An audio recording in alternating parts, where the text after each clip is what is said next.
544 hadis an Enes'in kâle se'ele raculun Resulallah sallallahu aleyhi ve sellem.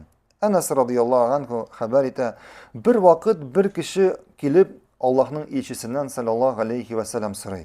Fekale ya Resulallah kem iftaradallahu gazze ve celle ala gibadiki mines salavat. Ey Allah'ın elçisi diyor. Allah subhanahu teala özünün kullarına, Adem balasına niçe namaz farz etti dey. Niçe namaz farz etti bilgiledi dey. Kâle iftaradallahu ala ibadiki salavatul khamsan. Şunda Allah'ın işte Allah özünün kullarına, özünün mahluklarına 5 vakit namaz farz etti dey. 5 vakit namazını farz etti bilgiledi. Kâle ya Resulallah hal qablakunna ev ba'dakunna şey. Şunda bu kişi ey Allah'ın işisi. Şu 5 vakit namaz aldığından yani ondan sonra başka nerse var mı dey? Başka nerse var mı dey? Kâle iftaradallahu ala ibadiki salavatu khams. Şu vaxt Allah'ın işi devam ete. Allah özünün mahluklarına yani Adem balasına 5 vakit namaz farz etti dey. Kâle hasalasen. Bu nerseni 3 tapır kabatlıyor. فحلف الرجل بالله لا يزيد عليه شيئا ولا ينقص منه شيئا قال صلى الله عليه وسلم إن صدق لا يدخلن الجنة. Şundan sonra bu kişi şu Peygamberimizin sallallahu aleyhi ve sellem cevabını işkeş ete Allah bilen ant etem dey. Men şuşuna dey bir nese üstemeyecekmen degen. Men şundan bir nese kimitmeyecekmen degen. Ham Peygamberimiz sallallahu aleyhi ve sellem ete eğer bu kişi dürüsün etken bolsaydı ol cennetke kirecekti.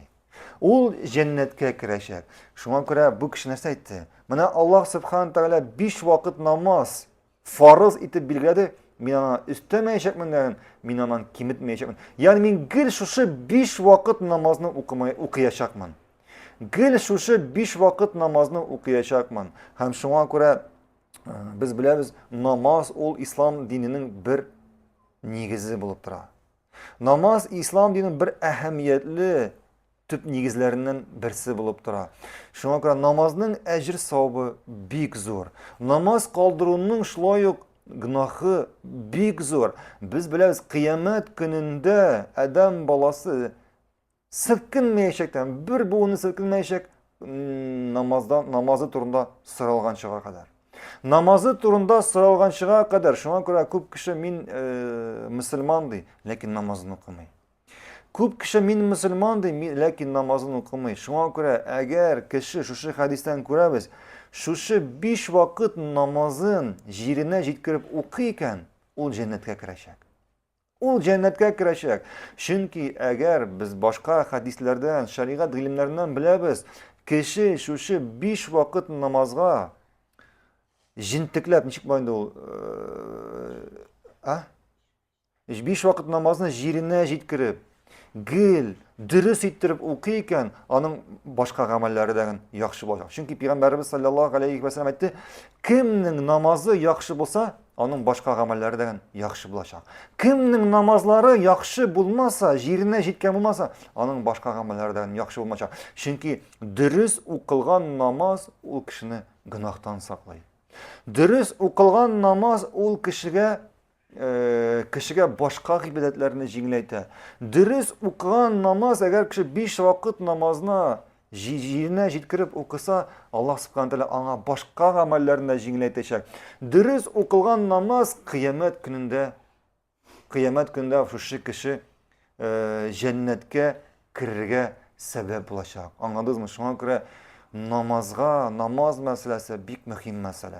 Birinciden namazını kaldırarak gerek değil. İkinciden namazını okuysun iken namazını dürüst ettirip okurak gerek. Dürüst ettirip okurak gerek. Biz namaz okuyarken namazları dürüst değil. Yarar.